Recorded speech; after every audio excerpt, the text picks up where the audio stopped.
खबर शाहबाद से है, जहां पूर्व चेयरमैन पप्पू खां के भट्टे पर आयोजित पीडीए की बैठक का आयोजन किया गया, जिसमें मुख्य अतिथि के रूप में रामपुर के सांसद मौलाना मोहिबुल्लाह नदवी ने शिरकत की। बैठक में बोलते हुए सांसद मोहिबुल्लाह नदवी ने कहा कि वक्फ बोर्ड पर बनी संयुक्त संसदीय समिति में शामिल होने के कारण वे क्षेत्र को ज्यादा समय नहीं दे पाए थे।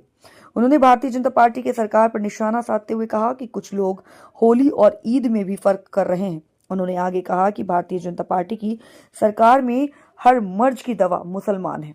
उन्होंने बताया कि उन्होंने सांसद बनने के बाद संसद में जो सबसे पहली जो मांग उठाई थी वह रामपुर में एम्स जैसा एक अस्पताल बनाने की मांग उठाई थी। उन्होंने अपने छोटे से कार्यकाल में अपनी उपलब्धियां गिनाते हुए कहा कि उन्होंने रामपुर में ओवरब्रिज के नीचे एक अंडरपास की मांग की थी, जो मंजूर हो गई है, जिससे आम जनता को जाम से निजात मिलेगी। उन्होंने ये भी जानकारी दी कि केंद्रीय परिवहन मंत्री से उन्होंने शाहबाद रामपुर मार्ग को यमुना एक्सप्रेसवे से जोड़ने की मांग की है।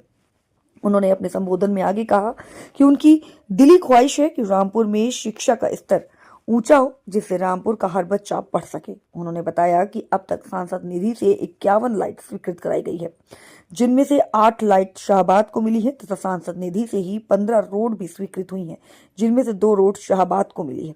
उन्होंने संभल के सीओ अनुज चौधरी द्वारा दिए गए बयान की भी निंदा की है। उन्होंने वक्फ बोर्ड संशोधन के बारे में बताया कि वक्फ बोर्ड संशोधन के लिए बनाई गई संयुक्त संसदीय समिति में वे सदस्य के तौर पर शामिल है। उन्होंने कहा वक्फ के लिए वह सड़क से लेकर संसद तक की लड़ाई लड़ेंगे। विधान केसरी के लिए शाहबाद संवाददाता सिफत मियां की खास रिपोर्ट। की ओर से